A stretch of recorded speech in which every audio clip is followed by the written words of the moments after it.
In my past life, the school bully bet he could win over the aloof school belle, Lucy, within a month and asked me to pass his love letter to her. I thought about Lucy's future and decided to keep the letter from her. Because of that, they missed out on 5 years together. By the time Lucy returned from studying abroad, the bully had married someone else. She was convinced my jealousy tore them apart, leading her to cause my family's downfall. I was tortured and died angry and unwilling. In this life, when the bully asks me again, I photocopy the love letter 100 times and stuff them in Lucy's desk, securing my scholarship for study abroad. Sure, you can have your love, but I'll take my bright future. When Luke handed me the pink envelope, it hit me. I was reborn. The familiar classroom, the scenes, and this familiar person standing in front of me. It all felt like a nightmare repeating in my head. I died one cold winter's day, surrounded by people laughing and stomping on my bloodied body. My white shirt was hardly white anymore, and then someone threw a bucket of salt water on me. It seeped into my wounds, electrifying every nerve with a burning pain, engulfing my body. It was a pain that almost suffocated me as I lay there moaning, blood trickling down my mouth. And then she came, the girl I always had a crush on, high and mighty, walking towards me. Her eyes burned with hatred, as if I was her worst enemy. "Jack, you disgusting man. You broke me and Luke apart for your selfish reasons. If it weren't for you, Luke and I would be together," she screamed. "You liked me, didn't you? How does it feel to be killed by someone you love? You think I'd forgive you just because you're dead? No, never." Lucy spat out her fury and walked away without looking back. As I watched her leave, my heart churned with mixed emotions. Never did I imagine she'd push me into the abyss for someone like Luke. And I never thought she'd believe I tore them apart. Lucy was my childhood friend. We grew up competing and encouraging each other. Eventually, I developed feelings for her beyond friendship. In high school, Lucy was brilliant and beautiful, surrounded by admirers. I was always a top student too, but never quite as good as her, always the perpetual runner-up. Then Luke came along, the handsome, charming school bully, and Lucy, the top student. They seemed like a destined pair. Luke once asked me to pass a love letter to Lucy. Although I liked Lucy, I never wanted to ruin her relationship. But I overheard Luke saying he just wanted to fool around with Lucy, that he liked the thrill of corrupting a good student. Plus, Lucy was about to go study abroad. So, I kept Luke's letter from her, trying to protect her. I didn't foresee that they'd miss out on 5 years because of it. When Lucy returned, Luke was already married. Lucy blamed me entirely. Using her influence and status, she gained abroad to have me beaten and humiliated, watching coldly as I died in the snow. My parents, who had watched Lucy grow up, invited her over for New Year only for her to orchestrate their deaths in an accident. Determined, I decided to let them be if they loved each other so much. I solemnly took Luke's love letter and, just in case, made 100 copies, stuffing them all in Lucy's desk. This time, they won't miss each other. Let's see if they truly end up together. With that done, I plunged into my exam prep. In my past life, my feelings for Lucy weren't just love, but admiration and competitiveness. My affection became Lucy's proof of my jealousy and doomed me. Now, I've moved on from the fruitless feelings, focused on myself. I don't let emotions dictate my choices or love someone from a lowly position anymore.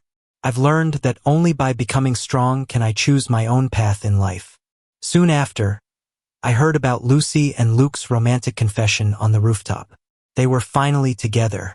Watching Lucy snuggle up to Luke, coy and soft, was worlds apart from her studious self. I saw my old self, the one who humbly offered my sincere heart to her, the one who'd scour half the city for an ice cream, 'cause she mentioned wanting one. The one who'd hide his favorite clothes at the bottom of the closet, 'cause she said they were ugly. All those foolish acts disappeared when I was reborn.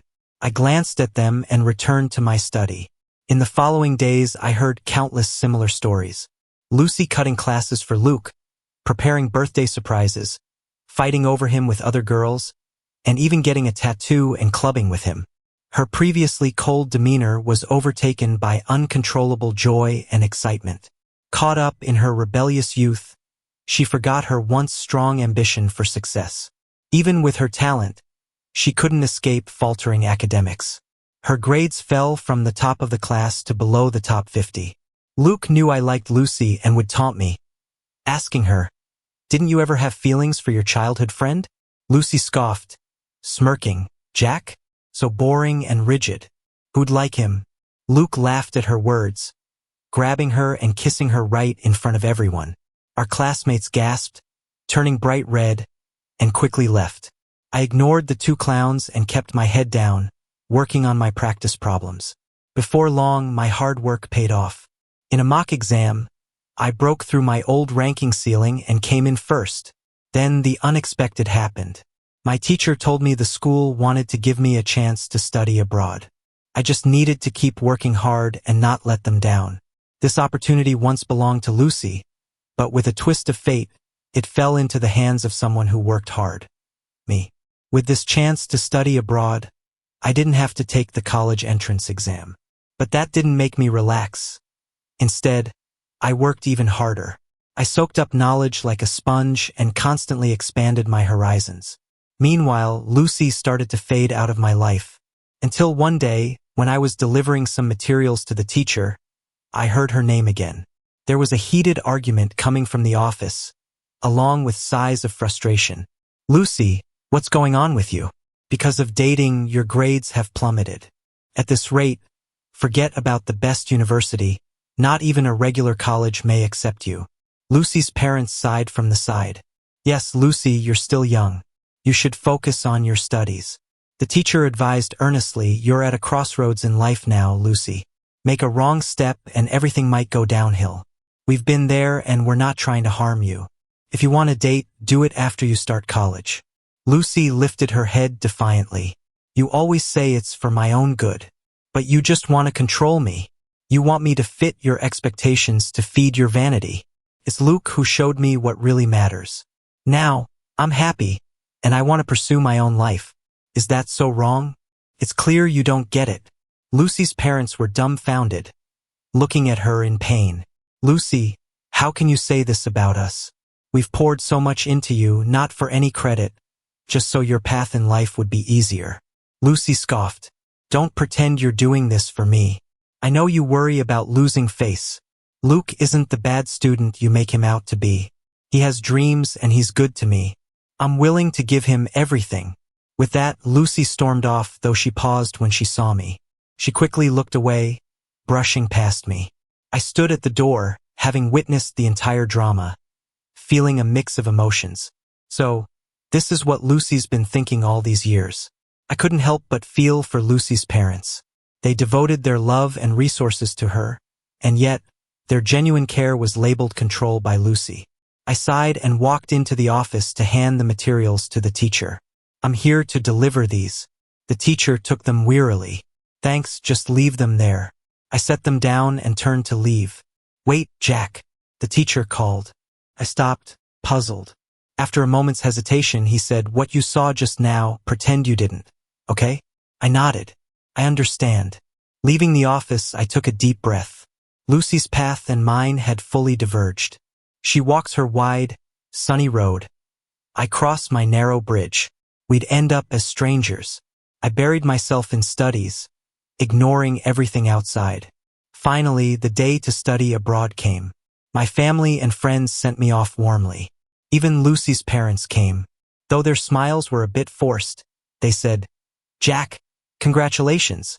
Keep in touch after you go abroad." Oh, if only Lucy could be like you. The boarding call cut off their words in the noise. I politely bid them farewell and rushed onto the plane. Though I felt bad for all the effort Lucy's parents had put in, it was no longer my concern. As I sat on the plane, I knew my life was about to change drastically. Once abroad, I worked tirelessly, barely eating or sleeping. After so much dedication, I earned dual degrees. My classmates also made it into their dream schools and shared stories of their lives back home. Once in a while, I'd hear news about Lucy. Because of love, she messed up her college entrance exam and only got into an average school. Her parents were heartbroken, trying all kinds of ways to break them up. But that only fueled Lucy's rebellious spirit. She ran away with Luke. A high school friend secretly told us they saw Lucy at a maternity clinic once. She looked worn out and had lost quite a bit of weight. I didn't have much of a reaction. Lucy was the kind to let love take over. And as long as she was with Luke, she'd likely ignore her future. The next time I saw Lucy was at a high school reunion. Everyone had changed a lot. They excitedly talked about their school and social lives. "Jack, I saw your paper. It's amazing. Your advisor is a big shot, right? I saw you in the news and told my roommates you were my high school buddy. They were so jealous. Hardly anybody gets to know a genius." I sat at the table, responding calmly as the atmosphere buzzed, until someone cautiously asked, "Lucy, are you still with Luke?" The lively chatter quieted, all eyes stealing glances at the person in the corner. Lucy had lost her former luster. Despite her polished makeup, fatigue seeped through, her eyes carrying more years than she had lived. Lucy smiled lightly, her tone flat. "We're not together anymore." Everyone let out a sigh of mixed feelings. Lucy and Luke, the couple that once turned so many heads, had reached the end. Back then, they were the striking pair. A cool, high-status girl and a handsome, rebellious guy, boldly dating and staying in the spotlight. But as time marched on, freed from the halo of school and grades, the contrast that once drew interest faded. After Lucy didn't do well on her college entrance exams, she and Luke ended up going to college in the same city. She was determined to work hard and get back on top, to prove herself again. She put everything into her studies and neglected her boyfriend. Luke wasn't as wild as in high school, but he couldn't shake his flirtatious ways. His good looks and outgoing personality attracted new admirers. One persistent admirer was a wealthy woman, attractive and generous with her money on Luke. Luke liked this easy money and grew impatient with Lucy, who was losing her at girl status. He left Lucy to be with the wealthy woman. Lucy was devastated and spent a long time feeling down, but eventually, she got back to focusing on her studies. However, her desire for quick success didn't pay off. She graduated mediocrely and found an ordinary job. Luke, as in a past life, married a woman with good credentials, and rumor has it they were quite happy. After some gossip, everyone moved on. In a past life, Lucy went abroad to study, polished her resume, and came back to work at a top investment bank, becoming quite wealthy. Naturally, people sucked up to her. But now, Lucy was just an ordinary employee, and no one cared to waste words on her. Watching this unfold, I couldn't help but feel a lot of things. In a past life, Lucy did things to me because of Luke that I still remember clearly. I never thought a small decision of mine would impact her life path so hugely. But so what? I now had my own life and future. I didn't live under Lucy's shadow anymore, nor did I fear she'd treat me the way she did in the past life. I was strong enough now, and Lucy was just a minor character in my long life story. I thought after the reunion, I'd have nothing to do with Lucy. Though our families were still neighbors after all these years, Lucy never came back after running away. Her parents cried every day and started keeping to themselves. Then one day, I was reading some foreign papers at home when my phone rang. It was an unfamiliar number, and when I answered, it was Lucy's drunk voice. "Jack, it's Lucy. Can you come get me? My head hurts." "Sorry, I'm busy. I'll call your parents." "No." Her voice got sharp. "They don't want me. I'm begging you for old time's sake." I frowned, didn't want to bother, but thought I should go clear things up once and for all, avoid future hassle. Turns out, Lucy's company went through major layoffs, and she was on the list. She'd lost her former pride, her makeup was smeared, and she reeked of alcohol. Lucy's eyes reddened when she saw me. Then she raised her glass, smiling bitterly. "Jack, if I hadn't dated Luke, would everything be different?" Her eyes were full of regret and helplessness, like a lost child. But I didn't comfort her, just looked at her coldly. Seeing I wasn't responding, she continued, "I regret it so much. Had I not gotten blinded by love, things would be different. I didn't know I'd end up like this. Why didn't my teachers and parents try harder to stop me? Maybe I wouldn't be like this now. Sometimes I really envy you, she said, crying harder. You have it all, and I have nothing. Despite her tears, I felt no sympathy. I stopped leaving, turned, and said with a cold laugh, yes, you're miserable, but you deserve it. Lucy froze, not expecting those words. What did you say? I looked at her closely. I said you deserve it, Lucy. Even now, you blame others. Remember how much everyone tried to tell you. You ignored them, and now you blame them for not caring enough. You're selfish. You're not regretting love lost, but what you believe is lost in career and prestige. That's why you're here now. You can't say that to me. Lucy trembled with anger. You did it on purpose, didn't you? If you hadn't taken that letter Luke wrote me, things wouldn't be like this. Watching her, I felt deep disgust. Lucy, stop lying to yourself. Even if I took the letter, you'd only blame me for breaking you and Luke up, for making you miss out on love. I looked down at her with disdain. You and Luke are a perfect match. Saying this, I turned and left, not wanting anything more to do with someone who wants it all.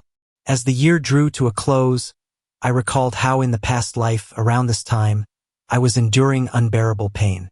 But now my parents were alive, my career was good, and I had a kind and pretty girlfriend. Life was complete. Her name's Ruby, my dad's coworker's daughter. She was vibrant, cute, and straightforward. Before Ruby, my life was dull, just studies and work. Ruby shared memorable moments with me. We went skiing, skydiving, traveled together, walked hand in hand through streets, getting envied by passersby, holding tighter. A year after meeting Ruby, our families met and set a wedding date. At our engagement, Ruby and I held hands amid blessings, while my parents smiled warmly at us. Suddenly, an uninvited guest burst into the room. Lucy showed up looking all flashy, way different than usual, but it seemed a bit forced and tacky. Ruby raised an eyebrow and said, I didn't invite you. No sooner had she said that, Lucy lashed out, you bitch. You stole my man and you're still talking?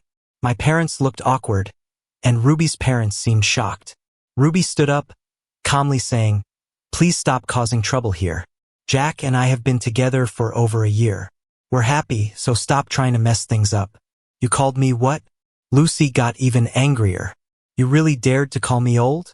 And who said you could call Jack so familiarly? Knowing me well, Ruby's parents trusted me. They comforted my parents and suggested letting us handle it. Then they left the room with them. So it was just me, Ruby, and the furious Lucy in the room. But Lucy wasn't leaving. Instead, she turned to me and said, Jack, I've remembered everything. In my past life, I messed up. I hurt you, but I know now I was wrong. Can't we start over? I know now that you've always been there for me. Before, I ignored you, but there's still time, Jack. We belong together. Ruby tugged my hand, frowning. Please leave. Today is our engagement party. Whatever happened before is the past, so please don't disturb us. Lucy, seeing this, glared at Ruby and shouted, UBTCH, shut up. If it wasn't for you meddling, Jack would never have left me. As she said that, she actually raised a hand to hit Ruby. I couldn't hold my anger any longer, stepped forward, and slapped Lucy hard. Lucy, enough. Lucy clutched her face in disbelief. You hit me? I stared at her coldly. What, should I have let you hit my girlfriend? Lucy looked all pitiful. Jack. I couldn't understand how Lucy, if she remembered her past life, had the nerve to come find me. Lucy, did you really remember? I asked. She froze at my words but then thought I might forgive her, showing a hint of happiness. Yes, Jack, I remembered. Sorry, I misunderstood you. I thought you took the love letter on purpose, so She mumbled the rest, changing the subject. But we're both here now, nothing's happened yet.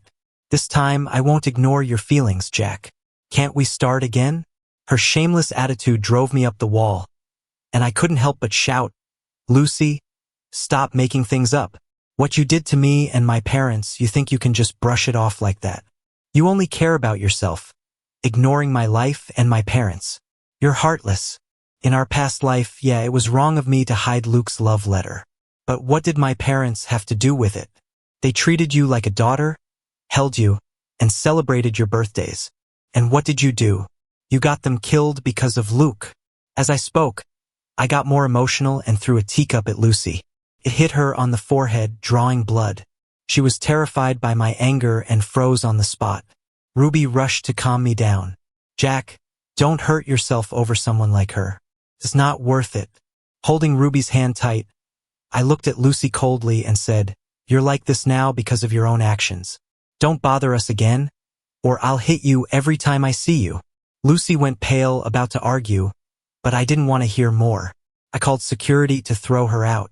After that day, Ruby and I found another place for our engagement party.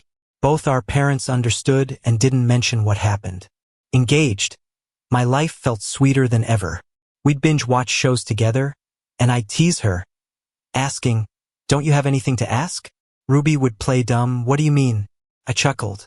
"Don't you think what Lucy and I talked about was weird?" Shaking her head with a smile, Ruby said, "Jack, all I know is she put you through a lot of pain. I just don't want to bring that up again and hurt you." My heart warmed, and I hugged her tight. Meeting her was really the best fortune of my life. Not long after the engagement, Ruby and I got our marriage license. Our wedding was grand, with lots of friends and family, except for Lucy and her parents. That was the happiest moment of my life, and I still smile just thinking about it. After the wedding, Ruby and I took a month-long honeymoon. We traveled to places I'd always dreamed of visiting. We take tons of pictures everywhere and send them to our families to share our happiness.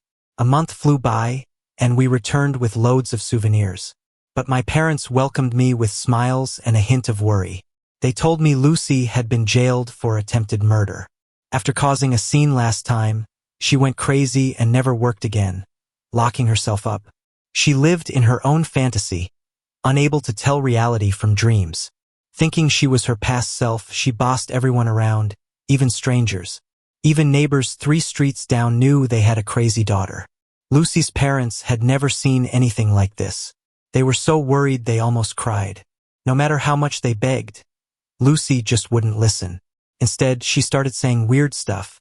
Over time, they felt helpless. They were getting older and couldn't control Lucy anymore. They thought about sending Lucy to a mental hospital, but when the staff arrived, Lucy freaked out. She injured one of the workers and ran away. Filled with anger, Lucy headed straight to Luke's place from a past life. Luke wasn't fazed by anything. He married his original wife, just like in his past life. Together, they opened a restaurant. The food was good, business boomed, and they even opened a chain. Life was pretty great. Lucy stormed into the restaurant with a knife and stabbed Luke. Luke's wife was right there. She screamed and fainted. Luke fell to the ground, clutching his bleeding stomach, and shouted for help with all his strength. Lucy, out of her mind, sat on top of Luke, stabbing him repeatedly. "I was supposed to have a bright future as a director, and you ruined it. Why didn't you just die sooner? It's all your fault. You destroyed my entire life. I'm going to kill you." The knife pierced in and out, and Luke stopped breathing. But Lucy didn't stop. Blood splattered everywhere. No one in the restaurant dared to approach her, fearing they'd anger the maniac. But everyone called the police. When the cops arrived, Lucy was still hacking at Luke's body. Sometimes lucid, sometimes confused, she muttered to herself. Lucy's parents showed up too, desperately calling her name. Lucy glanced at them, then suddenly grinned. "Dad, Mom, what are you doing here?" Lucy's mom burst into tears and collapsed to her knees, sobbing, "Lucy, my Lucy, how did you end up like this?" Lucy tilted her head, thought for a moment, then spat. "It's all Luke's fault. That jerk. If it wasn't for him, I wouldn't be like this. But he's dead now. And Jack, he should have hidden that love letter." As she said this, she waved her knife around at the crowd. "It's their fault. They made me this way. They all need to die." Everyone backed away, terrified. Eventually, the police subdued Lucy and took her away. I heard the whole story from my parents, but I didn't react. They asked if I wanted to see Lucy's parents, but I just shook my head. I wasn't going to sympathize with the parents of someone who tried to kill me. 5 years later, I was holding Ruby's hand, following our lively daughter Daisy. "Come on, Mom and Dad, hurry up." Daisy ran ahead, her face flushed with excitement. Seeing her so cute and full of life, Ruby and I exchanged smiles and shrugged. The grandparents spoiled Daisy, so Ruby and I set a rule. She could only have sweets once a week, making her more cooperative at mealtimes. Today was her special dessert day, and she was over the moon. "Hi, can I get 3 strawberry cakes?" "Hello, 1 chocolate cake, please." 2 voices spoke at once. I looked up from my phone, surprised. It was Lucy's parents. They saw us too, exchanged an awkward glance, then approached us. "Jack, long time no see." I nodded slightly. "Hello? It's been a while." After a brief chat, I took my packaged cakes and was about to join my wife and daughter. But Lucy's parents stopped me, looking like they wanted to say something. Ruby came over, holding my hand, looking at them. "There's something we wanted to tell you, Jack." Not long after Lucy went to jail, she sharpened a stone she'd hidden and cut her own throat. By the time they found her, it was too late to save her. When they moved her body, the guards found she'd written "I'm sorry" in her own blood. Lucy's parents spoke with pained expressions. They clearly hadn't moved past the death of their daughter. Hearing this hit me hard, but I frowned and said, "What do you mean by that?" Seeing my reaction, they quickly added, "We don't mean anything by it. It's just, today is Lucy's death anniversary and also her birthday. We were hoping you might visit her." I pressed my lips together and said nothing. When I didn't respond, they didn't push. They just sighed and said, "Forget it. Forget it. We had no right to ask you in the first place. We won't bring it up again. Sorry, Jack, for bothering your family." I shook my head and paid for their cakes, then replied, "I'm sorry for your loss." With that, I left with my wife and daughter. As we walked out of the shop, the 3 of us strolled hand in hand down the sunset-lit street. The warm light bathed us in a golden glow. I closed my eyes and thought, justice will always be served, and bad deeds will meet their end. It was both a reflection and a reminder to myself. Any resentment I had vanished with Lucy's passing. Now I just wanted to cherish what I had. I hoped time would freeze so I could hold onto this happiness forever.